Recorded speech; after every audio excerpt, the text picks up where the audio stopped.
അസ്സലാമു അലൈക്കും വറഹ്മത്തുള്ളാഹി വബറകാതുഹു. അല്ലാഹു സുബ്ഹാനഹു വ തആല നമ്മുടെ എല്ലാവിധ തെറ്റുകുറ്റങ്ങളും അവൻ്റെ കൃപാകടാക്ഷം കൊണ്ട് നമുക്ക് വിട്ടുപുറത്ത് മാപ്പാക്കി തരുമാറാകട്ടെ. അല്ലാഹു പൊരുത്തപ്പെട്ട സജ്ജനങ്ങളായ സ്വാലിഹീങ്ങളിൽ ഇരുലോകത്തും പടച്ച തമ്പുരാൻ നമ്മെ എല്ലാവരെയും ഉൾപ്പെടുത്തി അനുഗ്രഹിക്കുമാറാകട്ടെ. ഈ ദുനിയാവും ആഖിറവും വിജയിക്കുന്ന മഹാഭാഗ്യവാന്മാർ, ഇരുലോകത്തും സന്തോഷത്തോടെ ജീവിക്കുന്ന അനുഗ്രഹീതർ, അത്തരം ആളുകളുടെ കൂട്ടത്തിൽ നമ്മെ ഉൾപ്പെടുത്തി പടച്ച തമ്പുരാൻ നമ്മെ തഖ്വയ്ക്കും ഈമാനിനും സജ്ജമാക്കി സഹായിക്കുമാറാകട്ടെ.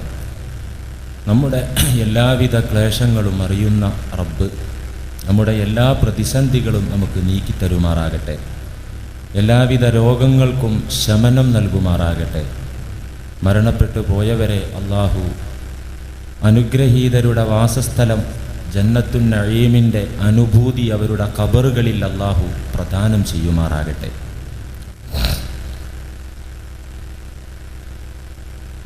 പ്രിയമുള്ള സഹോദരന്മാരെ, മരണത്തിന് വേണ്ട മുന്നൊരുക്കങ്ങളെക്കുറിച്ചാണ് കഴിഞ്ഞയാഴ്ച സംസാരിച്ചു തുടങ്ങിയത്. ഏതെല്ലാം രീതിയിൽ നാം ഒരുങ്ങേണ്ടതുണ്ട്? പ്രധാനപ്പെട്ട രണ്ട് കാര്യങ്ങൾ കുറഞ്ഞ സമയമാണെങ്കിലും നിങ്ങളുടെ ശ്രദ്ധയിൽപ്പെടുത്തി. ബിത്തൗബത്തി വറദ്ദിൽ മളാലിമി ഇലാ അഹ്ലിഹ. ഇനി ഏതാനും ആഴ്ചകൾ നമുക്ക് ശർഈയായ ചില മസ്അലകൾ പഠിക്കേണ്ടതുണ്ട്. തികച്ചും നാം അജ്ഞരാണ്. ഈ പറയപ്പെടുന്ന വിഷയങ്ങളിൽ പലതിലും നമുക്ക് അറിയാത്ത കാര്യങ്ങളുണ്ടാകും.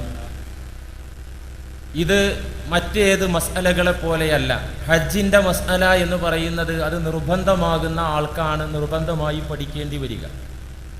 സക്കാത്തിൻ്റെ നിയമാവലികൾ അത് കൊടുക്കാൻ ഉത്തരവാദപ്പെട്ട അത് നിർബന്ധമായ വ്യക്തിക്കാണ് പഠിക്കൽ നിർബന്ധമായി വരിക. എന്നാൽ മരണവും അതുമായി ബന്ധപ്പെട്ട വിഷയവും അതിൽ സമ്പന്നനും ദരിദ്രനും ഒന്നും വ്യത്യാസമില്ല, എല്ലാവർക്കും ഉള്ളതാണ്. അതുകൊണ്ട് എല്ലാവരും ഇത് അറിയേണ്ടതുണ്ട്, പഠിക്കേണ്ടതുണ്ട് എന്ന് ആമുഖമായി പ്രിയപ്പെട്ട സഹോദരന്മാരെ ഉണർത്തുകയാണ്. പ്രധാനമായ മുന്നൊരുക്കം ബിത്തൗബത്തി വറദ്ദിൽ മളാലിമി ഇലാ അഹ്ലിഹ. ആത്മാർത്ഥമായ ഖേദം കൊണ്ട്, പശ്ചാത്താപം കൊണ്ട് അള്ളാഹുവിലേക്ക് ഖേദിച്ചു മടങ്ങി മനുഷ്യരുമായി ബന്ധമുള്ള എല്ലാവിധ ബാധ്യതകളും നിറവേറ്റിക്കൊണ്ട് പൂർത്തീകരിച്ചുകൊണ്ട് തൗബ ചെയ്യുക. തൗബ ചെയ്യുമ്പോൾ ശ്രദ്ധിക്കാനുള്ളത് വയസ്തഇദ്ദു ബിഖളാഇൽ ഫവാഇതി. ആ അവസ്ഥയിൽ എത്തിപ്പെട്ട ഒരു മനുഷ്യൻ അഥവാ മരണത്തിനൊരുങ്ങുന്ന വ്യക്തി, അവൻ ഒരുങ്ങൽ നിർബന്ധമാണ്. വയസ്തഇദ്ദു ബിഖളാഇൽ ഫവാഇതി. തനിക്ക് നഷ്ടപ്പെട്ടു പോയ കർമ്മങ്ങൾ ഖളാ വീട്ടിക്കൊണ്ടും ഒരുങ്ങണം. എന്ന് വെച്ചാൽ ജീവിതകാലത്ത് നിർബന്ധമായ നമസ്കാരം മനഃപൂർവ്വം ഉപേക്ഷിച്ചിട്ടുണ്ടാകാം, നോമ്പ് പിടിക്കാതെ കഴിച്ചു കൂട്ടിയിട്ടുണ്ടാകും, സക്കാത്ത് കൊടുക്കാതെ ജീവിച്ചിട്ടുണ്ടാകും. ഇതെല്ലാം ഏകദേശം കണക്കുകൂട്ടി ആ അള്ളാഹുവുമായിട്ട് ബന്ധപ്പെട്ട ബാധ്യതകൾ, അള്ളാഹുവിനോടുള്ള കടപ്പാടുകൾ ബിഖളാഇൽ ഫവാഇതി, നഷ്ടപ്പെട്ട നിർബന്ധ കർമ്മങ്ങൾ ഖളാ വീട്ടിക്കൊണ്ടും ഒരുങ്ങി തയ്യാറാകണം. സക്കാത്ത് കൊടുക്കണം, മുമ്പ് വർഷങ്ങളിൽ കൊടുത്തില്ല, അതുകൊണ്ട് ഇനി തൗബ ചെയ്ത് ഈ വർഷം തൊട്ട് കൊടുക്കാൻ പറ്റൂല. അത് പാവങ്ങളുടെ അവകാശമാണ് നാം വെച്ചുകൊണ്ടിരിക്കുന്നത്, നമ്മുടെ ധനത്തിൽ കൂട്ടിക്കലർത്തിക്കൊണ്ടിരിക്കുന്നത്. ഒരാൾ മരിച്ചാൽ അനന്തരാവകാശികൾ അദ്ദേഹത്തിന്റെ സ്വത്ത് വിഹിതിക്കുമ്പോൾ ആലോചിക്കണം, മക്കൾ ഉപ്പ ഏതെങ്കിലും വർഷം സക്കാത്ത് കൊടുക്കാത്തതായിട്ടുണ്ടോ എന്ന് പരിശോധിക്കണം. അത് പരിശോധിക്കാതെ വിഹിതിച്ചെടുക്കുന്നവരെ കുറിച്ചാണ് ഖുർആൻ പറഞ്ഞത്. ബാത്തിലായ നിലയിൽ, അക്രമമായ രീതിയിൽ അനന്തരാവകാശം വെട്ടിവിഴുങ്ങുന്ന ഒരു വിഭാഗം ആളുകൾ, അവർ നരകാവകാശികളാണെന്ന് പരിശുദ്ധ ഖുർആൻ അറിയിച്ചു. അപ്പൊ അത് പരിശോധിക്കണം. ഇങ്ങനെ അതുപോലെ തന്നെ കഴിഞ്ഞയാഴ്ച സൂചിപ്പിച്ച പ്രധാനപ്പെട്ട രണ്ടാമത്തെ കാര്യമാണ് അള്ളാഹുവിനെ കുറിച്ചുള്ള ധാരണ നന്നാക്കുക. ലാ യമൂതന്ന അഹദുകും ഇല്ലാ വഹുവ യുഹ്സിനുല്ലന്ന ബില്ലാഹ്. അല്ലാഹുവിനെ കുറിച്ചുള്ള വിചാരം നന്നാക്കാതെ നിങ്ങളിൽ ഒരാളും മരിക്കരുത് എന്ന് ശക്തമായ ഭാഷയിൽ നബി സല്ലല്ലാഹു അലൈഹി വസല്ലമ പഠിപ്പിച്ചു. അല്ലേ, മുൻഗാമികൾ അതിനു വേണ്ടി ശ്രമം നടത്തി. നല്ല ഒരു ധാരണ അള്ളാഹുവിനെ കുറിച്ച് ഉണ്ടായിട്ട് മരിക്കാൻ വേണ്ടി അവർ കിടപ്പിലായപ്പോ, അത്യാസന്ന നിലയിലായപ്പോഴൊക്കെ അതിനുവേണ്ടി അവർ ശ്രമിച്ചു.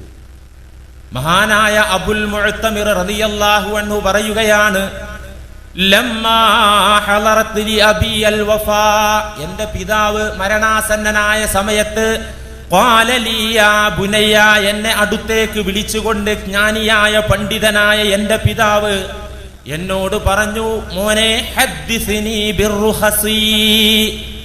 അബുൽ മുഅ്തമിർ എന്ന മഹാൻ പറയാ, എൻ്റെ പിതാവ് ലോകം അംഗീകരിച്ചൊരു മഹാനായ ആരിഫായിരുന്നു.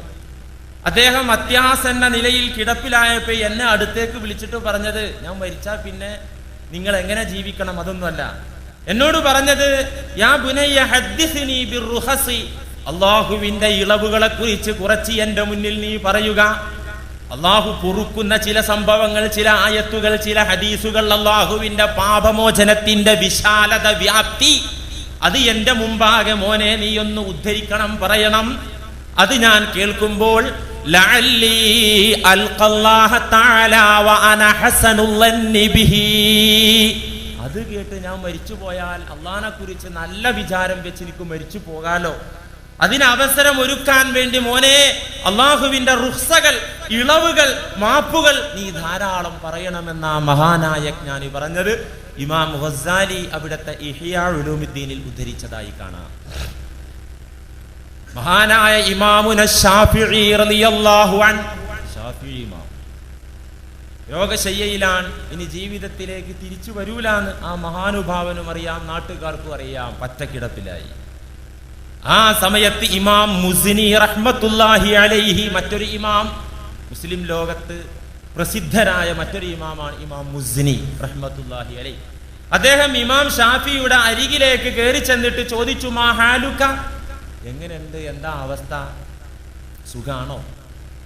ആ സമയത്ത് ഇമാം ഷാഫിഈ റളിയല്ലാഹു അൻഹു പറഞ്ഞത്, സുഹൃത്തേ, ഞാൻ യാത്രയ്ക്കുള്ള പുറപ്പാടിലാണ്, ഒരുക്കത്തിലാണ്. ഈ വിനീതന്റെ യാത്ര സ്വർഗത്തിലേക്കാണോ നരകത്തിലേക്കാണോ എന്നതെനിക്ക് നിശ്ചയമില്ല. ഞാൻ യാത്രക്ക് ഒരുങ്ങിക്കൊണ്ടിരിക്കുകയാണ്. ഈ യാത്ര എങ്ങോട്ടാണെന്നതിൽ എനിക്കൊരു അറിവുമില്ല. പക്ഷേ എന്റെ മനസ്സ് ഇപ്പോൾ എങ്ങനെയാണെന്ന് എന്റെ കൂട്ടുകാരൻ അറിയണമെന്ന് പറഞ്ഞൊരു കവിത ആലപിക്കുകയാണ്. ഏത് സമയത്ത്?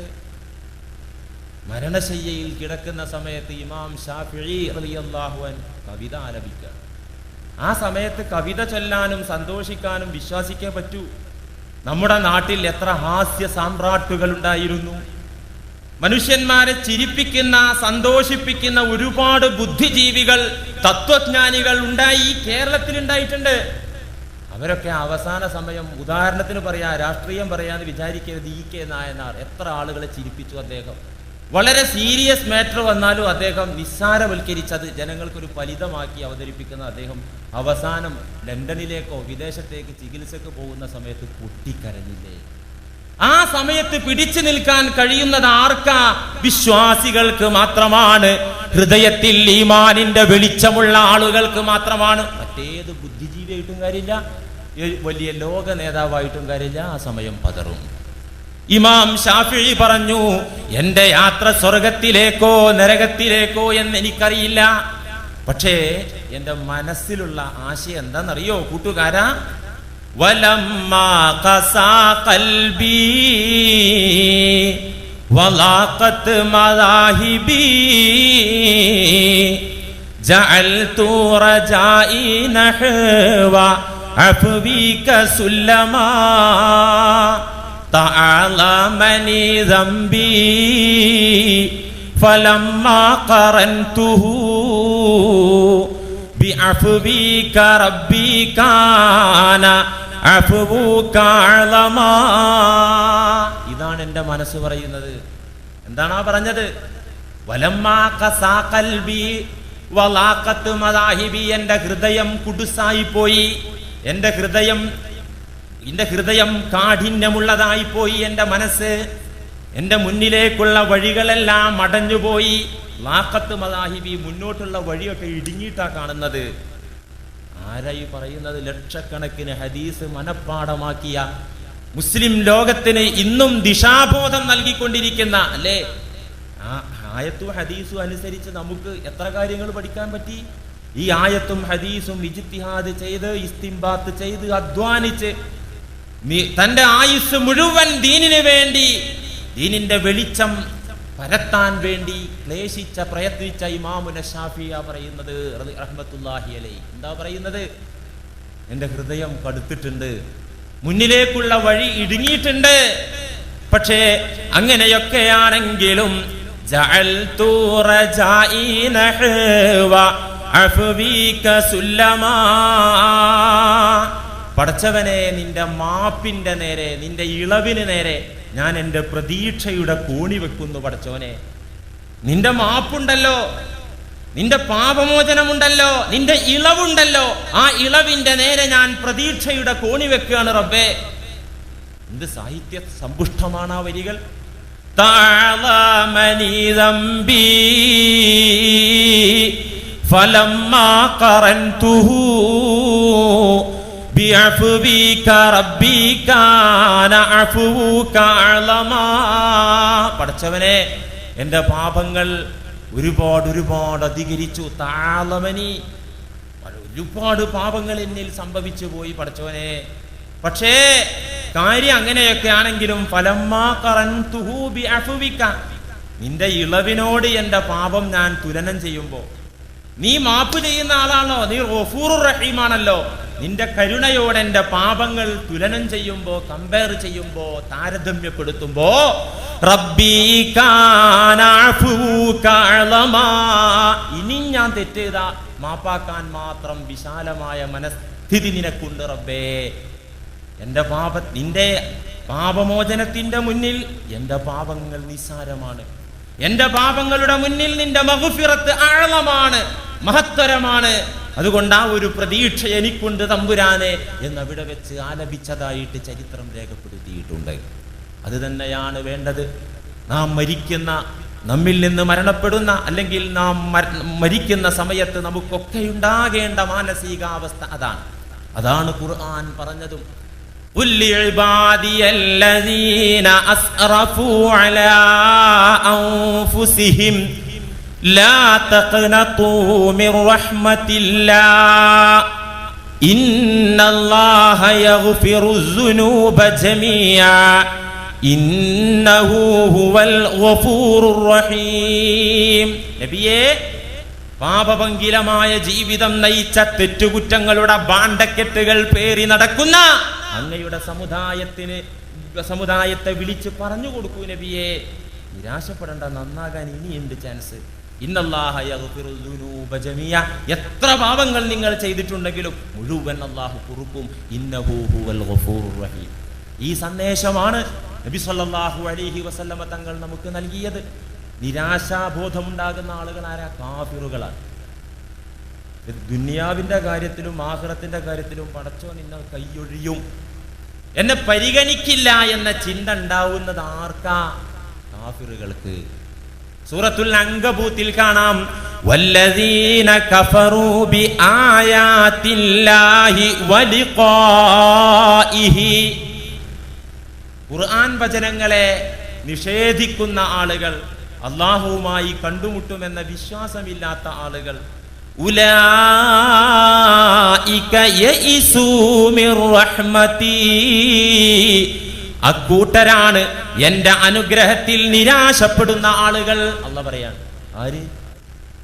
അള്ളാന്റെ ആയത്തുകളിൽ വിശ്വസിക്കാത്ത, അള്ളാഹുവിനെ മരണാനന്തരം കണ്ടുമുട്ടേണ്ടി വരുമെന്ന് വിശ്വസിക്കാത്ത ആളുകൾ, ഉലൈക അവരാണ് യഇസൂ മിർ റഹ്മതി, എന്റെ അനുഗ്രഹത്തിൽ നിരാശപ്പെടുന്നത് അവരാണ്. വഉലൈക ലഹും അദാബുൻ അലീം,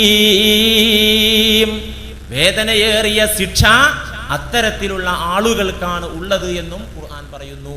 അല്ലാഹു പടച്ച തമ്പുരാനെ കുറിച്ചുള്ള നമ്മുടെ വിചാരം നന്നാക്കി തരുമാറാകട്ടെ എന്ന് നമുക്ക് ആത്മാർത്ഥമായി പ്രാർത്ഥിക്കാം. അതുകൊണ്ട് ഇത്തരം രോഗികളുള്ള, അത്യാസന്ന നിലയിൽ കിടക്കുന്ന രോഗികളുള്ള ആ രോഗിയുടെ വീട്ടുകാരും അദ്ദേഹത്തെ സന്ദർശിക്കാൻ വരുന്നവരും മനസ്സിലാക്കുക, വയുസന്നു തഹ്സീനുൽ ലന്നി വതത്മീഇഹി ബിറഹ്മതി റബ്ബിഹി വയുസന്നു ലിമൻ ഇൻദഹു മരീദ്. രോഗിയുടെ മുന്നിലെത്തിയവർക്കൊക്കെ സുന്നത്താണ് എന്ത്? തഹ്സീനുൽ ലന്നി, അദ്ദേഹത്തിന്റെ ധാരണ, അദ്ദേഹത്തിന്റെ ഭാവന, വിചാരം നന്നാക്കുക. വതത്മീഇഹി ഫി റഹ്മതി റബ്ബിഹി, അല്ലാഹുവിന്റെ കാരുണ്യത്തിൽ ഒരു പ്രതീക്ഷ, ശുഭാപ്തി വിശ്വാസം ഇട്ടുകൊടുക്കുക. അദ്ദേഹത്തിന് പ്രതീക്ഷ ഉണ്ടാകുന്ന തരത്തിലുള്ള സംസാരങ്ങളാണ് സന്ദർശകരിൽ നിന്നും വീട്ടുകാരിൽ നിന്നും ഉണ്ടാകേണ്ടത്. അത് രോഗം സുഖപ്പെടും എന്ന വിഷയത്തിലും അല്ലാഹ് പൊറുക്കും എന്ന വിഷയത്തിലും പെട്ടെന്ന് അങ്ങനെ മരിച്ചു പോകൂല എന്നൊരു പ്രതീക്ഷയ്ക്ക് കൊടുക്കുക. ഏത് മരണം മുന്നിലെത്തിയിട്ടുണ്ടെങ്കിലും നമുക്കങ്ങനെ തോന്നുന്നുണ്ടെങ്കിലും ഏതായാലും ഇപ്പൊ സംഭവം തീരാറായിട്ടുണ്ട് എന്നൊരിക്കലും രോഗിയുടെ മുമ്പാകെ പറയരുത്. എന്തുകൊണ്ട്? ഞാൻ മരിക്കുമെന്ന ഉറപ്പൊരാൾക്കുണ്ടായ ശരീരമരണം നടക്കുന്നതിന്റെ മുമ്പ് മനസ്സ് മരിക്കും. ചത്ത മനസ്സുകൊണ്ടുള്ള ആ ജീവിതം വല്ലാത്ത ഒരു നരക ജീവിതമായിരിക്കും. ശാരീരിക കരുത്തിനേക്കാൾ, ആരോഗ്യത്തെക്കാൾ ഉന്നതമായതാണല്ലോ മാനസിക കരുത്ത്. ഒരാളെ കയ്യും കാലും അവിടെ മുറിഞ്ഞങ്ങോട്ട് പോയി കരുതുക, മാനസിക കരുത്തുണ്ടെങ്കിൽ അയാൾക്ക് പിടിച്ചിരിക്കാൻ പറ്റും അല്ലേ? ബോഡി ഒക്കെ ഫിറ്റാണ്, മനസ്സിന് കരുത്തില്ലെങ്കിൽ എന്താ കാര്യം? ഒരു കാര്യമില്ല, അയാൾക്കൊരു സ്വസ്ഥത ഉണ്ടാവും. അപ്പൊ മാനസിക കരുത്താണ് പ്രധാനം, ഒരു രോഗിക്ക് ഉണ്ടാക്കി കൊടുക്കേണ്ടതും അതാണ്. അതുകൊണ്ട് റബ്ബിന്റെ കാരുണ്യത്തിൽ, അനുഗ്രഹത്തിൽ പ്രതീക്ഷ ജനിപ്പിക്കുന്ന സംസാരമാണ് സന്ദർശകരിൽ നിന്നും രോഗിയുടെ വീട്ടുകാരിൽ നിന്നും ഉണ്ടാകേണ്ടത്. അവരെന്തു പറഞ്ഞാലും നമുക്കത് അംഗീകരിക്കാൻ പറ്റില്ല. അവരെ പറയുന്ന സംസാരം, ഒന്ന് ഹോസ്പിറ്റലിൽ കൊണ്ടുപോവാ പുള്ളേന്ന് പറയും മച്ചി, കൊണ്ടുപോയാ അവിടെ പോയിട്ട് മരുന്നും ഗുളികയൊക്കെ മേടിച്ചു കൊണ്ടുവന്ന് വീട്ടിൽ ഇനിയിപ്പോൾ അത് കഴിക്കണ്ടെന്ന് പറയും. അവരെ മാനസിക നിലവാരം നമ്മൾ അവിടെ എത്തുമ്പോൾ നമുക്ക് തിരിയൂല. അവർക്ക് പ്രതീക്ഷ കൊടുക്കുന്ന സംസാരം അതാണ് വേണ്ടത്. നബി സല്ലല്ലാഹു അലൈഹി വസല്ലമ പറഞ്ഞല്ലോ, അനബി സഈദിൽ ഖുദരി റളിയല്ലാഹു അൻഹു ഖാല ഖാല റസൂലുള്ളാഹി സ്വല്ലല്ലാഹു അലൈഹി വസല്ലം ഇദാ ദഖൽതും അലാ മരീദിൻ ഫനഫിസൂ ലഹു ഫീ അജലിഹി. നിങ്ങൾ ഒരു രോഗിയുടെ മുന്നിലേക്ക് കയറി ചെന്നാൽ നിങ്ങൾ എന്താ ചെയ്യേണ്ടത്? ഫനഫിസൂ ലഹു ഫീ അജലിഹി, അദ്ദേഹത്തിന്റെ അവധിയിൽ, ആയുസ്സിൽ പ്രതീക്ഷ കൊടുക്കുക. കഴിഞ്ഞു മോനെ, സമയം അസ്തമിക്കാറായി എന്ന് രോഗി പറയുകയാണെങ്കിൽ അങ്ങനെയൊന്നും മിക്ക പറയണ്ട. ഒരു ചിലപ്പോൾ ഇക്കാന്റെ മുന്നേ മരിച്ചു പോകുന്നത് ഞാനായിരിക്കും. ഏത് മാറാവ്യാധി രോഗവും പടച്ചോന് ശിഫാക്കാൻ പറ്റുമല്ലോ, അതുകൊണ്ട് അങ്ങനെ നീക്ക ചിന്തിക്കണ്ട എന്ന് പറഞ്ഞ് ആയുസിന്റെ കാര്യത്തിൽ പ്രതീക്ഷ കൊടുക്കുക. നിങ്ങൾ അങ്ങനെ ആയുസിന്റെ കാര്യത്തിൽ പ്രതീക്ഷ കൊടുത്താൽ പടച്ചർ തമ്പുരാൻ വിധിച്ച ഖളാഇനെ തടയാൻ നിങ്ങളെ വാക്കുകൊണ്ടൊന്നും ആവൂല. നിങ്ങൾ എന്ത് പറഞ്ഞാലും പടച്ചവന്റെ വിധി നടക്കും. പക്ഷേ വലാകിൻ യുതയ്യിബു നഫ്സഹു, രോഗിയുടെ മനസ്സിന് അത് കുളിർമയുണ്ടാക്കും, ആശ്വാസമുണ്ടാക്കും. അതുകൊണ്ട് നിങ്ങൾ അങ്ങനെ ചെയ്യണമെന്ന് നബി സല്ലല്ലാഹു അലൈഹി വസല്ലമ ഉണർത്തിയിരിക്കുക. എന്ന് വെച്ച് അമിത പ്രതീക്ഷ അതും കൊടുക്കണ്ട. ഹോസ്പിറ്റലിന് ഡോക്ടർ സ്വകാര്യമായിട്ട് വിളിച്ചു പറഞ്ഞു അധികം നീണ്ടു പോകില്ല, സംഭവം അപകടമാണ്. വീട്ടിൽ വന്നിട്ട് പറയേ പാപ്പച്ചി ഒരു കുഴപ്പമില്ല, അല്ലെങ്കിൽ കൂട്ടുകാർ വന്നിട്ട് പറയാ ചങ്ങാതി നിനക്ക് അങ്ങനത്തെ കുഴപ്പമൊന്നുമില്ല, നമ്മൾ ആ പഴയ കാലത്തെ ജീവിതമൊക്കെ ഒന്ന് ആലോചിക്കുക എന്നും പറഞ്ഞിട്ട് അവന്റെ ശ്രദ്ധ മാറ്റി വെറും പ്രതീക്ഷ കൊടുത്താൽ മരണത്തിനുള്ള മുന്നൊരുക്കത്തിൽ നിന്ന് അദ്ദേഹം പിന്മാറും. എനിക്കിപ്പോൾ അത്ര കുഴപ്പമൊന്നുമില്ലെങ്കിൽ ഇപ്പോൾ ഒരുങ്ങണ്ടല്ലോ. ഈ ഒരുക്കത്തിൽ നിന്ന് പിന്മാറ്റുന്ന തരത്തിലുള്ള പ്രതീക്ഷ നൽകൽ പാടില്ല. ബൈനൽ ഖൗഫി വറജായി, അത് അവിടെയും അതാണ് വേണ്ടത്. പേടി വേണം, അതോടൊപ്പം ആ പേടിയെ മികക്കുന്ന പ്രതീക്ഷയും വേണം രോഗിക്ക്. ദഖല റസൂലുള്ളാഹി സ്വല്ലല്ലാഹു അലൈഹി വസല്ലം അലാ ശാബിൻ വഹുവ യമൂത്.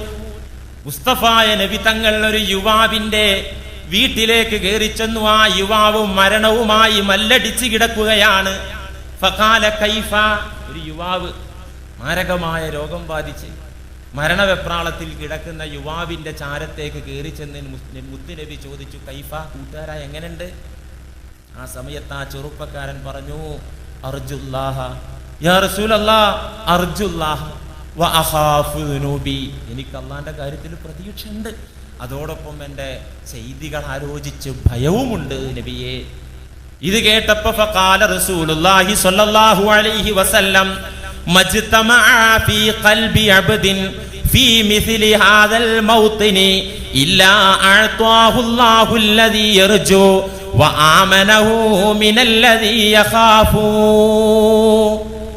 ഈ അവസരത്തിൽ, ഇത്തരം അവസരത്തില്, ഏതവസരത്തില്?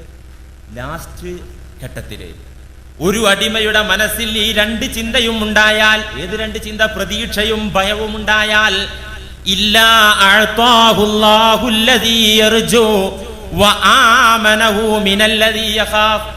അവൻ പേടിക്കുന്ന കാര്യത്തിൽ നിന്ന് അല്ലാഹു ആ മനുഷ്യനെ രക്ഷിക്കും, ആശിക്കുന്ന കാര്യം പടച്ച തമ്പുരാൻ കൊടുക്കുകയും ചെയ്യും എന്ന് നബി സല്ലല്ലാഹു അലൈഹി വസല്ലമ പറയുകയുണ്ടായി.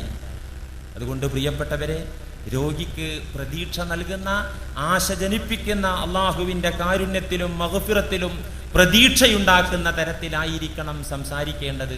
അതിനു വേണ്ടി തന്നെ രോഗിയുടെ മുമ്പാകെ അദ്ദേഹത്തിന്റെ ഹസനാത്തുകൾ പറയണമെന്ന് കഴിഞ്ഞയാഴ്ച സൂചിപ്പിച്ചല്ലോ. നന്മകൾ മാത്രം പറയാ, ഒരുപാട് തെളിവുകളുണ്ട്. عن ابن عباس رضي الله عنه قال إن رجلا قال لعمر رضي الله عنه. അബൂ ലുഅലുഅത്തിന്റെ കുത്തുകൊണ്ട് അത്യാസന്ന നിലയിൽ കിടപ്പിലായ ഉമറുൽ ഫാറൂഖ് റളിയല്ലാഹു അൻഹുവിന്റെ മുന്നിൽ ഒരു സഹാബി വന്നിട്ട് പറഞ്ഞു, യാ അമീറൽ മുഅ്മിനീൻ, അല്ലയോ ഞങ്ങളുടെ ലീഡറെ, വദ് സഹിബ്ത റസൂലല്ലാഹ് ഫഅഹ്സൻത സുഹ്ബതഹു സുമ്മ ഫാറഖക വഹുവ അൻക റാദിൻ സുമ്മ സഹിബ്ത അബാ ബക്കറിൻ ഫഅഹ്സൻത സുഹ്ബതഹു സുമ്മ ഫാറഖക വഹുവ അൻക റാദിൻ. ഉമർ റളിയല്ലാഹു അൻഹു അവസാന സമയത്തായപ്പോ സഹാബി വന്നിട്ട് പറയുന്നത് എന്താ? അമീറുൽ മുഅ്മിനീൻ, നിങ്ങൾ എന്തിനാ പേടിക്കുന്നത്? റസൂലുമായി താങ്കൾ സഹവസിച്ചു, ആ സഹവാസം നല്ല നിലയിലാണ് താങ്കൾ സൂക്ഷിച്ചത്. അങ്ങനെ പ്രവാചകരുമായി താങ്കൾ വേർപെട്ടു, നബി തങ്ങൾ നമ്മിൽ നിന്ന് വഫാത്തായി പോയി. ആ സമയത്ത് പ്രവാചകർക്ക് അങ്ങയുടെ കാര്യത്തിൽ സംതൃപ്തിയായിരുന്നല്ലോ, പിന്നെന്തിനു പേടിക്കുന്നു? അതിനുശേഷം സുമ്മ സഹിബ്ത അബൂബക്കർ റളിയല്ലാഹു അൻഹു, അബൂബക്കർ റളിയല്ലാഹുവുമായിട്ട് നിങ്ങൾ സൗഹൃദം സ്ഥാപിച്ചു, ബന്ധപ്പെട്ടു, സഹവസിച്ചു. ഫഅഹ്സൻത സുഹ്ബതഹു, അവിടെയും മാന്യമായ പെരുമാറ്റമാണല്ലോ കാഴ്ചവെച്ചത്. അതുകൊണ്ട് പേടിക്കണ്ട. ഇത് തന്നെയാണല്ലോ മഹാനായ സിദ്ദീഖുൽ അക്ബർ റളിയല്ലാഹു അൻഹു, അബൂബക്കർ റളിയല്ലാഹു അൻഹു ആ അവസാന സമയത്ത് കിടപ്പിലായപ്പോ പൊന്നോമന പുത്രി ബീബി ആയിഷ റളിയല്ലാഹു അൻഹ കേറി വന്ന് പറഞ്ഞതും, പൊന്നുപ്പാ നിങ്ങൾ ഞങ്ങളെ ഇട്ടേച്ച് പോവാണോ എന്ന് പറഞ്ഞ് മാറത്തടിച്ച് നിലവിളിക്കുകയല്ല ചെയ്തത്. ഇന്ന് നമ്മുടെ സ്ത്രീജനങ്ങൾ ചെയ്യുന്നത് പോലെ രോഗിക്ക് കൂടുതൽ ടെൻഷൻ സമ്മാനിക്കുന്ന തരത്തിലുള്ള പെരുമാറ്റം അല്ല. ആയിഷ ബീവി ഉപ്പായുടെ ശയ്യക്കരികിൽ വന്ന് നിന്നുകൊണ്ട് പറഞ്ഞത്, ആലപിച്ചതൊരു കവിതയായിരുന്നല്ലോ. പറഞ്ഞല്ലോ അത്, വഅബ്യാലു യുസ്തസ്ഖൽ വമാമു ബിവജിഹി റബീഉൽ യതാമാ ഇസ്മത്തുൽ ലിൽറാമിലി. ഉപ്പ പേടിക്കണ്ട, ഉപ്പ പാവങ്ങൾക്ക് താങ്ങും തണലുമായി നിലകൊണ്ട ആളാണല്ലോ. അല്ലാഹുവിന്റെ അനുഗ്രഹത്തിൽ പ്രതീക്ഷിച്ചോളൂ, ഭയപ്പെടാൻ ഒന്നുമേയില്ല എന്ന ഈരടികളാണ് മഹദി ആയിഷ ബീബി റളിയല്ലാഹു അൻഹ ആലപിച്ചത്. അതുകൊണ്ട് പ്രതീക്ഷയ്ക്ക് വക നൽകുന്ന സംസാരങ്ങളെ ഉണ്ടാകാൻ പാടുള്ളൂ. ഇനി മൂന്നാമതായിട്ടൊരു കാര്യം പറയാനുള്ളത്, രോഗിയുടെ ആഗ്രഹങ്ങൾ നിറവേറ്റി കൊടുക്കുക. ഇതിൽ പല ആളുകൾക്കും വീഴ്ച പറ്റി. മാതാപിതാക്കൾ പത്തും പുത്തും വിവരമില്ലാത്ത കാര്യങ്ങൾ, വെളിവില്ലാത്ത കാര്യങ്ങൾ, യുക്തമല്ലാത്ത കാര്യങ്ങളാണ് അവർ പറയുന്നത്. അതുകൊണ്ട് എല്ലാം ഇപ്പം കേൾക്കാനാവൂല എന്നാണ് മക്കളുടെ കാഴ്ചപ്പാട്. പാടില്ല. ഹറാമല്ലാത്ത, തെറ്റല്ലാത്ത ആഗ്രഹങ്ങൾ വൃദ്ധരായ മാതാപിതാക്കൾ അല്ലെങ്കിൽ രോഗികളായ ആളുകൾ നമ്മോട് പറഞ്ഞാൽ അവരുടെ ആശകൾ നിറവേറ്റി കൊടുക്കുക. യുക്തമായ രീതിയിൽ ചോദിച്ചറിയുകയും വേണം. യുക്തമായ, നിങ്ങൾക്ക് എന്തെങ്കിലും ആശ ഉണ്ടോ? അത് യുക്തമായ രീതിയിൽ എന്ന് പറയാൻ കാരണം, ഉപ്പ ഒടുക്കത്തെ ആഗ്രഹം വല്ലതും ഉണ്ടോ എന്ന് ചോദിച്ചാൽ അത് വെളുക്കാൻ തേച്ചത് പാണ്ടായി പോവും. അപ്പൊ ഇതിവിടെ പറഞ്ഞല്ലോ, എന്ത് പറഞ്ഞു? ആഗ്രഹങ്ങൾ നിറവേറ്റി കൊടുക്കണം. എന്താണ് ആശ എന്ന് ചോദിക്കുകയും വേണമെന്ന മസ്അല പറഞ്ഞല്ലോ. ഇത് കേട്ട ഒരു ഉപ്പായും മോനും, നാളെ ഉപ്പാക്കൊരു നെഞ്ചുവേദന, ഹോസ്പിറ്റലിൽ കൊണ്ടുപോയി ഡോക്ടർ പറഞ്ഞു, രണ്ടാളോടുമായി പറഞ്ഞു ഗ്യാസാണ്, വേറെ പ്രശ്നമൊന്നുമില്ല. ഉപ്പി മോനും തിരിച്ചു വരുന്ന വഴിക്ക് മോൻ പറഞ്ഞു, വാപ്പിച്ചിന് വേറെ എവിടെയെങ്കിലും കാണിക്കണമെന്ന് വാപ്പിച്ചിക്ക് ആഗ്രഹമുണ്ടോ? ഭക്ഷണം വല്ലതും വേണോ വാപ്പിച്ചി? സംഭവം ഇത് ഗ്യാസൊന്നും ആവില്ല, മറ്റേ തന്നെ ആയിരിക്കും, അത് അവനോട് പറഞ്ഞു കാണുന്നു അപ്പച്ചി ചിന്തിക്കും. അപ്പൊ യുക്തമായ രീതിയിൽ ചോദിച്ചറിയണമെന്ന് പറയാൻ കാരണം അതാണ്. ഒടുക്കത്തെ ആഗ്രഹം എന്ന രീതി, കാരണം സമയം പോകാനായി എന്ന് തോന്നും, പാടില്ല. ആശകൾ ചോദിച്ചറിയുക യുക്തമായ രീതിയിൽ, എന്നിട്ട് നിറവേറ്റി കൊടുക്കുക. ദഖല റസൂലുള്ളാഹി സ്വല്ലല്ലാഹു അലൈഹി വസല്ലം അലാ മരീദിൻ, ഒരു രോഗിയുടെ ചാരത്ത് ചെന്ന് നിന്നിട്ട് നബി തങ്ങൾ ചോദിച്ചു, ഹൽ തസ്തഹി ശൈആ, എങ്ങനെ വീട്ടിലിപ്പോ എല്ലാ ആളുകളും നിങ്ങളെ നോക്കാനും ആവശ്യങ്ങൾ നിറവേറ്റി തരാനൊക്കെ ആളുകളില്ലേ? വല്ല ആഗ്രഹങ്ങളും കിട്ടാത്തതായിട്ടുണ്ടോ? വല്ല മോഹമുണ്ടോ? അതൊന്നും മിണ്ടിയില്ല. എന്തു പറയാൻ? അപ്പോൾ നബി ചോദിച്ചു, ഹൽ തസ്തഹി കഅക്കൻ, വല്ല മധുര പലഹാരം വല്ലതും ആഗ്രഹമുണ്ടോ? അതുണ്ടെങ്കിൽ ഞാൻ കൊണ്ടുവന്ന് തരാം. ഫഖാല നഅം, മധുരമുള്ള എന്തെങ്കിലും പലഹാരം കിട്ടിയാൽ കൊള്ളാം എന്ന് എനിക്ക് കിടപ്പിൽ തോന്നുന്നുണ്ട്. ഫത്വലബഹു ലഹു, നബി സല്ലല്ലാഹു അലൈഹി വസല്ലം തങ്ങൾ അത് അന്വേഷിച്ച് ചെന്ന് അത് മേടിച്ചുകൊണ്ട് ആ രോഗിക്ക് കൊടുത്ത സംഭവം ഇമാം അബൂ ദാവൂദ്, ഇബ്നു മാജ ഉദ്ധരിച്ചതായിട്ട് കാണാം.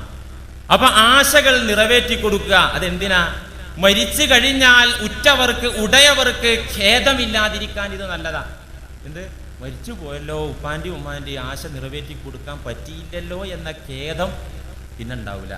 അതോടൊപ്പം അത്യാസന്ന നിലയിൽ കിടക്കുന്ന രോഗിയെ സംതൃപ്തരാക്കാനും സംതൃപ്തിയിലാക്കാനും ഇത് സഹായകമാകും. അതുകൊണ്ട് സൂക്ഷിക്കുക. രണ്ടാമത്തെ കാര്യം, അടുത്ത കാര്യം, ശരീരത്തിലെ നീക്കേണ്ട രോമങ്ങളും നഖവുമെല്ലാം നീക്കി കൊടുക്കുക. വീട്ടുകാരും ശ്രദ്ധിക്കേണ്ട കാര്യമാണിത്. മരണാനന്തരം നീക്കാൻ പാടില്ല. കുളിപ്പിക്കുമ്പോഴോ അല്ലാത്ത സമയത്തോ വല്ല മുടിയോ വല്ലതും വേർപ്പെട്ടാൽ തന്നെ അത് കഫൻ തുണിയിൽ വെക്കണം. ഇൻഷാ അല്ലാഹ് അവിടെ പറയുമ്പോൾ നമുക്ക് വിശദീകരിക്കാം. അപ്പൊ മരണത്തിന് മുമ്പ് തന്നെ ഒരുങ്ങുക, സ്വന്തം സാധിക്കുമെങ്കിൽ ചെയ്യാം. മഹാനായ ഖുബൈബ് ഇബ്നു അദി റളിയല്ലാഹു അൻഹു ബനുൽ ഹാരിസിന്റെ കാരാഗ്രഹത്തിൽ നാളെ തൂക്കുമരത്തിലേക്ക് പോകേണ്ടി വരുമെന്ന് ഉറപ്പിച്ചിരിക്കെ, നാളെ ഞാൻ മരിക്കും, എന്നെ തൂക്കിക്കൊല്ലുന്നവർ പറഞ്ഞിട്ടുണ്ട്. ഉറപ്പായ സമയത്ത് തന്റെ കയ്യിൽ ഒന്നുമില്ല. ബനുൽ ഹാരിസ് വീട്ടുകാരോട്, അവിടുത്തെ സ്ത്രീകളോട് ഖുബൈബ് റളിയല്ലാഹു അൻഹു ചോദിച്ചു, കത്തി കടം തരുമോ, ഒരു കത്തി വായ്പ തരുമോ ചോദിച്ചു. അവർ കത്തി കൊടുത്തു. അങ്ങനെ ശരീരം ഒന്ന്, ഏതായാലും ഇപ്പൊ ഇത് പോവാണ്, എന്തിനാ അത് വൃത്തിയാക്കിക്കൊണ്ടിരിക്കുന്ന, അങ്ങനെയല്ല ചിന്തിക്കേണ്ടത്. എല്ലാ മാലിന്യങ്ങളും വൃത്തിയാക്കി വളരെ ശുദ്ധമായ രീതിയിൽ രോഗിയെ കിടത്തുക. അടുത്ത കാര്യം, മരണാസന്നരായ രോഗികൾ, മരണാസന്നരായ രോഗികൾ അല്ലാത്ത രോഗികൾ, അവരെയൊക്കെ വൃത്തിയുള്ള നല്ല വസ്ത്രത്തിൽ മാത്രം കിടത്തുക. ഇപ്പോൾ വലിയ സമ്പന്ന കുടുംബത്തിൽപ്പെട്ട രോഗികളെ കാണാൻ പോയാൽ തന്നെ കാണുന്ന കാഴ്ച, വളരെ മോശപ്പെട്ട വസ്ത്രം അണിയിച്ച്, ദുർഗന്ധം, അവരുടെ മലമൂത്രം, അതിൻ്റെ ദുർഗന്ധമൊക്കെ ആ റൂമിൽ ഒന്നാകെ തളം കെട്ടി നിൽക്കുന്ന അവസ്ഥ പാടില്ല. വൃത്തിയുള്ള, അത് തന്നെ പുതിയ വസ്ത്രങ്ങൾ അണിയിപ്പിക്കണമെന്നാണ് ഇസ്ലാം പറയുന്നത്. മരണം അടുത്ത രോഗികളെ നല്ല വൃത്തിയുള്ള പുതിയ വസ്ത്രങ്ങൾ അണിയിക്കണം. എന്തുകൊണ്ട്? അൻ അബീ സഈദിൽ ഖുദരി അന്നഹു ഖാല ലമ്മാ ഹളറത്തുൽ വഫാത്ത്, പ്രമുഖ സഹാബിയായ അബൂ സഈദിൽ ഖുദരി മരണാസന്നനായ സമയത്ത് ദഅ ബി സിയാബിൻ ജുദദിൻ, അദ്ദേഹം എൻ്റെ പുതിയ വസ്ത്രം ഇവിടെ, അതിങ്ങോട്ട് കൊണ്ടുപോവാ, വീട്ടുകാരോട് പറഞ്ഞു. പുതിയ, ഏറ്റവും പുതിയ വസ്ത്രം കൊണ്ടുവന്ന് കൊടുത്തപ്പോ ഫലബിസഹാ, ആ പുത്തൻ വസ്ത്രങ്ങൾ അബൂ സഈദിൽ ഖുദരി റളിയല്ലാഹു അൻഹു അണിഞ്ഞു. മരണത്തിന് തൊട്ടു മുമ്പ് അണിഞ്ഞുകൊണ്ട് പറഞ്ഞു, സമിഅ്തു റസൂലല്ലാഹി സ്വല്ലല്ലാഹു അലൈഹി വസല്ലമ യഖൂൽ, ഞാൻ ഇങ്ങനെ ചെയ്യാൻ കാരണം എന്താണെന്നറിയോ? വീട്ടുകാരോട് പറയാണ് ആ സ്വഹാബി. പുതിയ വസ്ത്രം എടുത്ത് അണിയാൻ എന്താ കാരണം എന്നറിയോ? നബി പറയുന്നത് ഞാൻ കേട്ടിട്ടുണ്ട്, ഇന്നൽ മയ്യിത യുബ്അസു ഫീ സിയാബിഹി അല്ലതി യമൂതു ഫീഹാ, മരിച്ച ആൾ അന്ത്യദിനത്തിൽ എണീറ്റ് വരുന്നത്, ഖബറിൽ നിന്ന് എണീറ്റ് വരുന്നത് ഏത് വസ്ത്രത്തിലാണോ മരണപ്പെട്ടത് എങ്കിൽ ആ വസ്ത്രം അണിഞ്ഞുകൊണ്ടായിരിക്കുമെന്ന് നബി സല്ലല്ലാഹു അലൈഹി വസല്ലമ പറയുന്നത് ഞാൻ കേട്ടിട്ടുണ്ട്.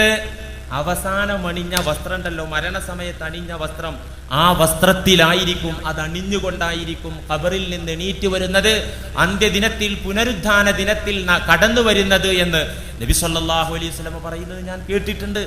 അതുകൊണ്ട് എൻ്റെ പുതിയ വസ്ത്രം തന്നെ എനിക്ക് വേണമെന്ന് പറയുകയും അത് അണിയുകയും ചെയ്ത സംഭവം ഹദീസിന്റെ ഗ്രന്ഥങ്ങളിൽ ധാരാളം റിപ്പോർട്ടിലൂടെ വന്നത് കാണാൻ സാധിക്കും. അപ്പൊ നല്ല വസ്ത്രത്തിൽ കിടക്കുക. അതോടൊപ്പം തന്നെ ശ്രദ്ധിക്കേണ്ടത്, നാമുമായി ബന്ധത്തിലും സ്നേഹത്തിലും കഴിയുന്ന അവിശ്വാസികളെ സന്ദർശിക്കുന്ന സമയത്ത് അവരെ തൗഹീദിന് പ്രേരിപ്പിക്കുക. അല്ലാഹുവിന്റെ വഹദാനിയത്ത്, പ്രവാചക തിരുമേനിയുടെ റിസാലത്ത്, മരണാനന്തര ജീവിതമൊക്കെ നീ പൊന്നാനി പോയി തൊപ്പിട്ടോ അല്ലെങ്കിൽ ഇപ്പൊ തൊപ്പിട്ട് തരാന്ന് പറയല്ല. നമ്മളുമായി സ്നേഹബന്ധത്തിൽ കഴിഞ്ഞുകൂടുന്ന എന്ന് വിചാരിച്ച് എല്ലാ വീട്ടിലും കയറി ചെന്നിട്ട് കെലിമ ചൊല്ലിക്കൊടുത്ത് കലാപുണ്ടാക്കാൻ നിൽക്കണ്ട. നമ്മളുമായി വല്ലാത്ത പ്രതിബദ്ധതയുള്ള, സ്നേഹബന്ധമുള്ള, അടുപ്പമുള്ള അവിശ്വാസികൾ മരിക്കാൻ പോകുന്നത് കണ്ടു കഴിഞ്ഞാൽ അവരെ തൗഹീദിലേക്ക് ന്യായമായ രീതിയിൽ, നല്ല രീതിയിൽ ക്ഷണിക്കൽ ഒരു ബാധ്യതയാണ് മുസൽമാന്റെ. നബി സല്ലല്ലാഹു അലൈഹി വസല്ലം അത് ചെയ്തിട്ടുണ്ട്. കാന ഗുലാമുൻ യഹൂദിയുൻ യഖദിമുൻ നബിയ സല്ലല്ലാഹു അലൈഹി വസല്ലം. നബിക്ക് സേവനം ചെയ്തിരുന്ന, നബിക്ക് പണിയെടുത്തിരുന്ന ഒരു ജൂതബാലൻ രോഗിയായി എന്ന് കേട്ടപ്പോ ഫഅതാഹു റസൂലുള്ളാഹി സ്വല്ലല്ലാഹു അലൈഹി വസല്ലം യഊദുഹു. ആ ബാലനെ സന്ദർശിക്കാൻ വേണ്ടി നബി തങ്ങൾ അവന്റെ വീട്ടിലേക്ക് കടന്നു ചെന്നു. ഫഖഅദ ഇൻദ റഅസിഹി. ആ ബാലന്റെ തലയുടെ ഭാഗത്തിരുന്നു. ഇരുന്നിട്ട് പറഞ്ഞു, യാ ബുനയ്യ, കുഞ്ഞുമോനെ, അസ്ലിം, മോനെ അസ്ലിം, നീ മുസ്ലിം ആകണം, ദയവായി. ഈ മുഹമ്മദിന്റെ അപേക്ഷയാണ്, നീ മുസ്ലിം ആകണം. ഈ അപേക്ഷ കേട്ടപ്പോ ആ രോഗിയായി കിടക്കുന്ന ബാലൻ ഫനളറ ഇലാ അബീഹി വഹുവ ഇൻദഹു. തന്റെ അച്ഛന്റെ മുഖത്തേക്ക് നോക്കി. വഹുവ ഇൻദഹു, കുഞ്ഞിന്റെ അച്ഛൻ അവിടെ ഉണ്ടായിരുന്നു. അച്ഛന്റെ മുഖത്തേക്ക് നോക്കി, ഇതെന്ത് ചെയ്യും? എനിക്ക് ഏറ്റവും പ്രിയപ്പെട്ട ആളാണ് ഈ നിൽക്കുന്ന മുഹമ്മദ്. കുഞ്ഞിനറിയാ സല്ലല്ലാഹു അലൈഹി വസല്ലം ഞാൻ എന്ത് ചെയ്യും? അച്ഛന്റെ മുഖത്ത് നോക്കിയപ്പോ ഫഖാല, ആ ജൂത കുഞ്ഞിന്റെ പിതാവ് പറഞ്ഞു, അബൽ ഖാസിം, അബുൽ ഖാസിം മുഹമ്മദിനെ നീ അംഗീകരിച്ചോ, നീ വഴിപ്പെട്ടോ മോനെ. ഫഅസ്ലമ, ആ കുഞ്ഞ് മുസ്ലിമായി. ഫഖറജ മിൻ ഇൻദിഹി വഹുവ യഖൂൽ, കുഞ്ഞ് കലിമ ചൊല്ലിയപ്പോ ആ കുഞ്ഞിന്റെ ശയ്യക്കരിയിൽ നിന്ന് നബി തങ്ങൾ പുറത്തു വരുന്നു. വഹുവ യഖൂൽ, സന്തോഷം കൊണ്ട്, ആഹ്ലാദം കൊണ്ട് നബി പറയുന്നുണ്ട്, അൽഹംദുലില്ലാഹില്ലദീ അൻഖദഹു മിനന്നാർ. ആ കുഞ്ഞിനെ നരകത്തിൽ നിന്ന് കാത്തിരക്ഷിച്ച അല്ലാഹുവിന് സ്തുതി. ഫലമ്മാ മാത, ആ കുട്ടി മരിച്ചു. ജൂതനായിരുന്ന ആ കുട്ടി മുസ്ലിമായി മരിച്ചപ്പോ ഫഖാല സ്വല്ലൂ അലാ സാഹിബിക്കും, ഒരു സഹാബിയാണ് ആ കുഞ്ഞ്, അതുകൊണ്ട് ആ സഹാബിയുടെ മേലിൽ നിങ്ങൾ നമസ്കരിക്കണമെന്ന് മറ്റു സഹാബത്തിനോട് നിർദ്ദേശിക്കുകയും ചെയ്തു. ഹദീസുകളിൽ കാണാം. അതുകൊണ്ട് അതും ശ്രദ്ധിക്കേണ്ട ഒരു കാര്യമാണ്. അടുത്ത കാര്യം, മരണാസന്നരായ രോഗികളെയും മരിച്ചവരെയും ഖിബ്ലക്ക് നേരെ കിടത്തുക. ലിഅന്നഹു അഷ്റഫുൽ ജിഹാദ്, പവിത്രമായ ദിശയാണ് ഖിബ്ല. ഇതിലൊരുപാട് അഭിപ്രായ വ്യത്യാസങ്ങളും ധാരണ പിശകുകളും നമ്മുടെ നാട്ടിലുണ്ട്. ശറഅ അംഗീകരിച്ച 3 രൂപമുണ്ട്. ദീൻ പഠിപ്പിച്ച 3 രൂപം. മർക്കടമുഷ്ടി വേണ്ട. ചില വീടുകളിൽ ചിലർ കയറി വന്നിട്ട്, ചില മുറിമൊല്ലാക്കന്മാർ കയറി ചെന്നിട്ട് അങ്ങനെയല്ല ഇങ്ങോട്ട് കിടക്കുമെന്ന് പറഞ്ഞിട്ട് അവിടെ ഒരു അഭിപ്രായ വ്യത്യാസം, ഒരു പ്രശ്നം, ഒരു കോലാഹലം ഉണ്ടാക്കാറുണ്ട്. 3 രീതി ഇസ്ലാം അംഗീകരിച്ച 3 രീതി ഉണ്ട്. ഏറ്റവും ഒന്നാമത്തെ രീതി, അഫ്ളലായ രീതി, 1-ാം നമ്പർ രീതി ഏതാണ്? യുൽജഉൽ മുഹ്തളറു ബിജംബിഹിൽ ഐമൻ, വലതുഭാഗത്തിന്റെ മേൽ ഖിബ്ലക്ക് നേരെ ചെരിച്ചു കിടത്തുക. എന്ന് വെച്ചാൽ തലഭാഗം വടക്ക്, ഇപ്പൊ നമ്മുടെ ഈ നാട്ടിലെ അവസ്ഥ വെച്ചാൽ തലഭാഗം തല വടക്ക് ഭാഗത്തേക്ക്, കാൽ തെക്ക് ഭാഗത്തേക്കുമാക്കി വലതുഭാഗത്തിന്റെ മേൽ ചെരിഞ്ഞു കിടക്കുക. മുഖവും നെഞ്ചും വയറൊക്കെ ഖിബ്ലയിലേക്ക് നേരിടിച്ചുകൊണ്ട്. അപ്പൊ തല എങ്ങോട്ടുണ്ടാകും? വടക്കോട്ട്. കാലെങ്ങോട്ടുണ്ടാകും? തെക്കോട്ട്. ഇങ്ങനെ ചെരിച്ചു കിടത്തുക. ഇതാണ് ഏറ്റവും നല്ലത്.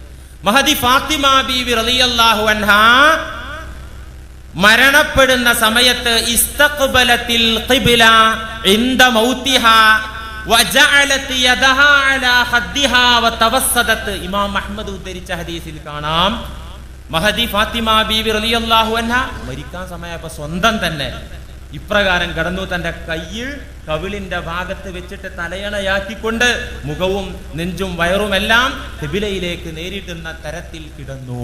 ഇതാണ് ഏറ്റവും അഫ്ളലായ രീതി. 2-ാമത്തെ രീതി, ഇടതു ഭാഗത്തിന്റെ മേൽ ചെരിച്ചു കിടക്കുക. എന്ന് വെച്ചാൽ നേരത്തെ പറഞ്ഞതിന്റെ ഓപ്പോസിറ്റ്. തലഭാഗം തെക്കോട്ടും കാൽഭാഗം വടക്കോട്ടുമാക്കി ഇടതു ഭാഗത്തിന്റെ മേൽ ചെരിച്ചു കിടക്കുക. ഫഇൻ തഅദറ, ഇങ്ങനെ ചെരിച്ചു കിടത്താൻ പ്രായോഗിക ബുദ്ധിമുട്ടുണ്ടെങ്കിൽ ഉൽഖിയ അലാ ഖഫാഹു, മലർത്തി കിടത്തുക. വവജുഹുഹു വഅഖ്മസാഹു ഇലൽ ഖിബ്ല, മുഖവും കാലിന്റെ അടിഭാഗവും ഖിബ്ലയിലേക്ക് നേരിടുന്ന തരത്തിൽ മലർത്തി കിടത്തുക. അപ്പൊ എങ്ങനെ? കാല് ഖിബ്ലയിലേക്ക്, തല അങ്ങോട്ട് കിഴക്ക് ഭാഗത്തേക്കാക്കിക്കൊണ്ട് കിടത്തുക. ആ സമയത്ത് വയുറുഫഉ റഅ്സുഹു ഖലീല, തല അല്പം പൊക്കി വെക്കണം. വലിയ തലയിണ വെക്കണ്ട, ഒരു തുണിയോ എന്തെങ്കിലും ചുരുട്ടി വെച്ചാൽ മതി, ശകലം തല പൊക്കി വെക്കുക. അപ്പൊ മുഖവും കാലിന്റെ അടിഭാഗവും ഖിബ്ലയിലേക്ക് നേരിടും. വഅലൈഹി അമലുന്നാസ്, സാധാരണ ആളുകൾ അനുവർത്തിക്കാറുള്ള രീതി, സ്വീകരിക്കാറുള്ള രീതി ഈ മൂന്നാമത്തെ രീതിയാണ്. അതും മതി. ഈ 3 രീതിയാണ് അംഗീകരിക്കപ്പെട്ട രീതി. ചില ഭാഗങ്ങളിലൊക്കെ മറ്റു ചില രീതികൾ കാണാറുണ്ട്. എങ്ങനെ? ആദ്യം പറഞ്ഞ രീതിയിൽ കിടത്തും, തലഭാഗം വടക്കോട്ടും കാൽഭാഗം തെക്കോട്ടുമാക്കി മലർത്തി കിടത്തും. എന്നിട്ട് തല മാത്രം പിടിച്ചിട്ട് ഖിബ്ലക്ക് നേരെ തിരിച്ചു വെക്കുന്ന രീതി. മലർത്തി കിടത്തിയിട്ട് തല മാത്രം, ആ രീതി ഇസ്ലാം പറഞ്ഞ രീതിയല്ല. ഈ 3 രീതി അംഗീകരിക്കപ്പെട്ട രീതിയാണ്. ഇസ്ലാം പഠിപ്പിക്കുന്നതിന്റെ മുമ്പ് ഖിബ്ലക്ക് നേരെ മരണാസന്നരായ ആളുകളെയും മരിച്ചവരെയും കിടത്തണമെന്ന് ഇസ്ലാം പഠിപ്പിക്കുന്നതിന്റെ മുമ്പ് തന്നെ സ്വഹാബത്ത് ഈ പരിശുദ്ധ മാർഗം തിരഞ്ഞെടുത്തു. വലമ്മാ ഖദിമ റസൂലുള്ളാഹി സ്വല്ലല്ലാഹു അലൈഹി വസല്ലം അൽ മദീന, നബി തങ്ങൾ മദീനയിലെത്തിയപ്പോ ഖാല സഅല അനിൽ ബറാഇ, ബറാ റളിയല്ലാഹു അൻഹുവിനെ കുറിച്ച് ചോദിച്ചു. നമ്മുടെ കൂട്ടുകാരൻ ബറാ എവിടെ? കണ്ടില്ലല്ലോ, എല്ലാവരെയും കണ്ടു, ബറായിനെ കണ്ടില്ലല്ലോ. ഫഖാലു, സഹാബത്ത് പറഞ്ഞു, യാ റസൂലല്ലാഹ് തുവഫിയ, ബറാ മരിച്ചു പോയിട്ടുണ്ട്. വഔസാ ബിസുലുസി മാലിഹി ലക യാ റസൂലല്ലാഹ് വഅൻ യുവജ്ജഹൽ ഖിബ്ലത ലമഹ്തുദിറാ. ബറാ മരിച്ചു നബിയേ. ബറാ മരിക്കുന്നതിന്റെ മുമ്പ് ചില വസിയത്തൊക്കെ പറഞ്ഞു. അതിലൊരു വസിയത്ത് ബറാഇന്റെ സ്വത്തിന്റെ 1/3 ഭാഗം അങ്ങേക്ക് തരണമെന്നായിരുന്നു. അതുപോലെ ബറാ ആ അവസാന സമയത്ത്, അന്ത്യസമയത്ത് പറഞ്ഞ മറ്റൊരു കാര്യം, ഞാൻ മരിക്കാൻ കിടക്കുമ്പോൾ എന്നെ നിങ്ങൾ ഖിബ്ലയിലേക്ക് തിരിച്ചു കിടത്തണമെന്നും പറഞ്ഞിരുന്നു. ഞങ്ങൾ എവിടുന്നും ഇങ്ങനെ ഒരു നിയമം കേട്ടിട്ടില്ല. ഫഖാല റസൂലുള്ളാഹി, ഇത് കേട്ട സമയത്ത് റസൂലുള്ളാഹി പറഞ്ഞു, അസാബൽ ഫിത്ര, ബറാ തിരഞ്ഞെടുത്തത് ദീനിന്റെ പരിശുദ്ധ മാർഗം തന്നെയാണ്. അത് ഫിത്രത്താണ്, പരിശുദ്ധ ചര്യയാണ്. അമ്മാ സുലുസു മാലിഹി ഫഖദ് റദത്തുഹു അലാ വലദിഹി, അദ്ദേഹത്തിന്റെ സ്വത്തിന്റെ 1/3 ഭാഗം എനിക്ക് വേണ്ട, ഞാൻ കുട്ടികൾക്ക് തന്നെ തിരിച്ചു കൊടുക്കാണ് എന്നും പറഞ്ഞ് വദഹബ വസല്ല അലൈഹി, ബറാഇന് വേണ്ടി നമസ്കരിച്ചു. ഫഖാല അല്ലാഹുമ്മഗ്ഫിർ ലഹു വർഹംഹു വദ്ഖിൽഹു ജന്നതഹ എന്നൊക്കെയുള്ള പ്രാർത്ഥനകൾ പ്രാർത്ഥിക്കുകയും ചെയ്തു. ഇമാം ഹാക്കിം ഉദ്ധരിക്കുന്ന ഹദീസിൽ കാണാം. അപ്പൊ ഖിബ്ലക്ക് നേരെ കിടത്തുക എന്നത് വളരെ ശ്രദ്ധിക്കേണ്ട ഒരു കാര്യമാണ്. മഹാനായ ഖുബൈബ് റളിയല്ലാഹു അൻഹുവിനെ ബനുൽ ഹാരിസ് തൂക്കിക്കൊന്നു. കഴുമരത്തിൽ തൂക്കിയിട്ടിട്ടൊരു വടിയെടുത്ത് സ്വഹാബികളെ പ്രകോപിതരാക്കാൻ, പരിഹസിക്കാൻ വേണ്ടി ഖുബൈബിന്റെ ചലനമറ്റ ചേതനയറ്റ പരിശുദ്ധമായ ആ ശരീരം അവർ മദീനയുടെ ഭാഗത്തേക്ക് തിരിച്ചു വെച്ചു. ഖുബൈബ് റളിയല്ലാഹു അൻഹു തൂക്കിക്കൊന്നിട്ട് എന്ത് ചെയ്തു? ഒരു വടിയെടുത്തിട്ട് മദീനയുടെ ഭാഗത്തേക്ക് മുഖം ഇങ്ങനെ തിരിച്ചു വെക്കുകയാണ്. എന്തിന്? സ്വഹാബത്തിനെ പ്രയാസപ്പെടുത്താൻ വേണ്ടി. അവരാ വടിയെടുത്താൽ തവജ്ജഹ വജ്ഹുഹു ഇലൽ ഖിബ്ല, വടിയെടുത്താൽ സ്വമേധയാ ഖുബൈബിന്റെ ശരീരം ഖിബ്ലയിലേക്ക് വന്നു നിൽക്കും. വീണ്ടും അവർ തിരിച്ച് അങ്ങോട്ടാക്കും, വീണ്ടും അത് ഇങ്ങോട്ട് വരും. മഹാനുഭാവൻ അല്ലാഹു കൊടുത്ത അനുഗ്രഹം. സഹീഹുൽ ബുഖാരിയിലും മറ്റു ഹദീസ് ഗ്രന്ഥങ്ങളിലുമൊക്കെ അദ്ദേഹത്തിനെ ആദരിച്ച, ശുഹദാക്കളുടെ പട്ടികയിൽ ആദരണീയ വ്യക്തിത്വമായി അല്ലാഹു അംഗീകരിച്ച ചരിത്ര സംഭവം ഉദ്ധരിക്കപ്പെട്ടിട്ടുണ്ടല്ലോ, പറഞ്ഞതാണല്ലോ. അതുകൊണ്ട് ഖിബ്ലക്ക് നേരെ കിടത്തുന്ന സംഭവം. മറ്റൊരു കാര്യം പിന്നെ ശ്രദ്ധിക്കാനുള്ളത് കലിമ ചൊല്ലിക്കൊടുക്കലാണ്. ലഖീനു മൗതാക്കും ലാ ഇലാഹ ഇല്ലല്ലാഹ്, നിങ്ങളിൽ മരണാസന്നരായ ആളുകൾക്ക് നിങ്ങൾക്ക് ലാ ഇലാഹ ഇല്ലല്ലാഹ് ചൊല്ലിക്കൊടുക്കണമെന്ന് നബി സല്ലല്ലാഹു അലൈഹി വസല്ലം പഠിപ്പിച്ചു. സ്വഹീഹ് മുസ്ലിം. എന്തിനാ? മൻ കാന ആഖിറു കലാമിഹി ലാ ഇലാഹ ഇല്ലല്ലാഹ് ദഖലൽ ജന്ന, ഒരാളുടെ അവസാനത്തെ വാക്ക് ലാ ഇലാഹ ഇല്ലല്ലാഹ് ആയാൽ അയാൾ സ്വർഗത്തിൽ പ്രവേശിക്കും. എന്ന് വെച്ചാൽ നീ ലാ ഇലാഹ ഇല്ലല്ലാഹ് ചൊല്ലിയില്ലെങ്കിലും, അവസാനത്തെ വാക്ക് അതായിട്ടില്ലെങ്കിലും മുസ്ലിമീങ്ങളൊക്കെ സ്വർഗത്തിൽ കയറും. ഇതിനൊരു പ്രത്യേകതയുണ്ട്. ഐ മഅൽ ഫായിസീൻ, ഫത്ഹുൽ മുഈനിലും മിയാനത്തിലൊക്കെ കാണാം ഈ ഹദീസ് വിശദീകരിച്ചുകൊണ്ട് നമ്മുടെ ഇമാമികൾ എഴുതിയത്. എന്ത്? ഐ മഅൽ ഫായിസീൻ, വിജയികളോടൊപ്പം സ്വർഗത്തിൽ പോകും. എന്ന് വെച്ചാൽ ബിലാ ഹിസാബിൻ വലാ അദാബിൻ, വിചാരണയില്ലാതെ ശിക്ഷയില്ലാതെ സ്വർഗത്തിൽ പോകാൻ സാധിക്കും. അവസാനത്തെ വാക്ക് ലാ ഇലാഹ ഇല്ലല്ലാഹ് ആയി കഴിഞ്ഞാൽ മഅൽ ഫായിസിൻ വഇല്ലാ ഫകുല്ലു മുസ്ലിമിൻ യദ്ഖുലുൽ ജന്ന വലൗ ബഅദ അദാബിൻ വഇൻ ത്വാല. എല്ലാ ഈമാനുള്ള ആളുകളും എത്ര വലിയ തമ്മാടികളാണെങ്കിലും സ്വർഗത്തിൽ കയറും. അത് വലൗ ബഅദ അദാബിൻ, ഒരു പക്ഷേ ശിക്ഷയ്ക്ക് ശേഷമായിരിക്കും. വഇൻ ത്വാല, ദീർഘമായ ശിക്ഷ. ശിക്ഷ കിട്ടിയിട്ട് സ്വർഗത്തിൽ വരുന്ന ആളുകൾക്ക് ഫായിസ് എന്നല്ല പേര്, ജഹന്നമീ എന്നാണ് പേര്. നരകം നന്നായി അനുഭവിച്ച് നരകശിക്ഷ നന്നായി കിട്ടിയതിന് ശേഷം പിറകെ സ്വർഗത്തിലെത്തുന്ന ആളുകൾ ഫായിസുകളല്ല, ഫസ്റ്റ് ക്ലാസ്സിൽ റാങ്കോടെ പാസ്സായവരല്ല. ഫസ്റ്റ് റാങ്കോടെ പാസ്സാകാൻ മൻകാന ആഖിറു കലാമിഹി ലാ ഇലാഹ ഇല്ലല്ലാഹ് ദഖലൽ ജന്ന. അതുകൊണ്ട് അത് പറഞ്ഞു കിട്ടുക എന്ന് പറഞ്ഞാൽ വലിയ സംഭവമാണ്. ഇമാം ബൈഹഖി ഉദ്ധരിച്ച പ്രസിദ്ധമായ ഒരു ഹദീസിൽ കാണാം, നബി സല്ലല്ലാഹു അലൈഹി വസല്ലമ പറയുന്നു, ഹളറ മലക്കുൽ മൗതി റജുലൻ യമൂത്. മരിക്കാൻ സമയമായ ഒരു മനുഷ്യന്റെ അടുക്കലേക്ക് മലക്കുൽ മൗത്ത് അസ്റായീൽ അലൈഹിസ്സലാം കടന്നു വന്നു.